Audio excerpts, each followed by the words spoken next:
There were about 50 locals who gathered with Darren Clark when he gave that interview with Laura Jays this morning, Ash. But I think it's important to note that it's not just non-Indigenous people here in Alice Springs who are saying that they've had a gutful of this crime. I talked yesterday to Catherine Coulthart, a woman who's lived in Alice Springs for more than 20 years, and she says that she's ready to pack up and leave because the situation's become so bad. There's a lot of drinking, a lot of illegal activity going on, and it's not nice, it's not safe, and I'm stressed. I'm a local of 52 years. I grew up out bush. I've come into town and I've been here for at least 20 years, and it's just getting worse. It's getting absolutely worse, and it's getting to the point where I am going to be leaving town and going back to my country. I'm just going to bring in now, Ash, two local Country Liberal Party politicians, Josh Burgoyne and Steve Edgington. Josh, you live here in Alice Springs, you've lived here all your life. We've heard from Darren Clark, we just heard from Catherine Coulthart as well, saying they've never seen the crime situation as bad as it is in Alice Springs at the moment. What's your take on that? Well, today's visit by the Prime Minister is exactly that. It's an admission of failure that NT-Labor have got it wrong. We're standing here today out the front of a business where every single window has been smashed. That's due to policy failures on behalf of the NT government.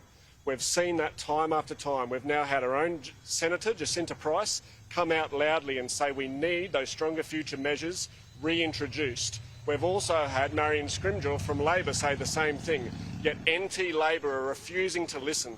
They are refusing to listen to the good people of Alice Springs, who are absolutely fearful of coming out late at night, who are having their homes broken into at increasingly alarming rates. And it's incredible that it's got to the stage where we now have a Prime Minister coming here to Alice Springs, and what we want to hear loudly and clearly when he gets off that plane this afternoon is that he is going to reintroduce those measures, and we need additional police resources, whether they be Australian Federal Police or otherwise, to support our overworked and absolutely exhausted police here in Alice Springs. Just on the stronger futures, that's something we've heard from a lot of people on the ground here.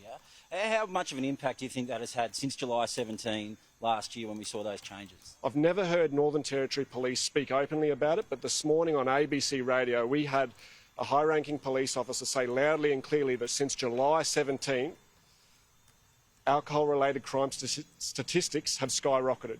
It's a really startling omission that basically what we've seen, and we've been asking questions about this, which has backed it up, a 1,300% increase when compared to the year before, to the week after the Stronger Futures finished. We had alcohol-related assaults go from 1 solitary assault up to 14.